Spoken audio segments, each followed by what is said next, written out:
Hello friends मु अंजलि आपण मानकु आपणकर प्रिय channel yes the pride education video को स्वागत जनाउछि। तो आज आपण मानक पई आ गोटी संबलपुरी कविता नै आसी जार ना हेउछि एभर पाठ पढ़ा। तो वीडियोटी को स्किप न करी शेष पर्यंत देखंतु।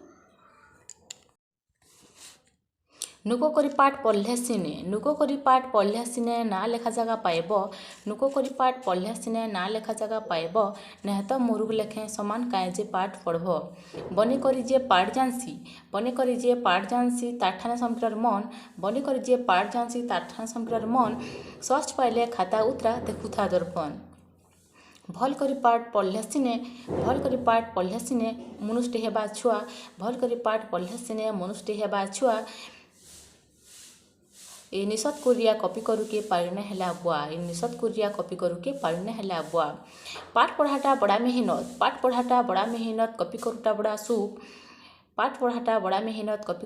सुख छुआ जदि पर्सन नाई आनला तार बुआ की लागसी बड़ा दुख। कहीं थिला एक ग्रेट फ्रेड सरकार देला बसई। ई खाता उतरू कपी करुके समकु देला फसई। कपी दिया रोग बढ़ी जाइछि। कपी करा रोग बढ़ी जाइछे नाई पारु बाबू मुगली। कपी करा रोग बढ़ी जाइछे नाई पारु बुआ मुगली। पाठ पढ़ुके नाइन चिंता तार बुआ कपी आनुछे संकली। सो रहुछि धन्यवाद। जदि वीडियोटी आपण मानकु भल लागे तो वीडियोटी को like comment share and subscribe करंतु। सो रहुछि धन्यवाद।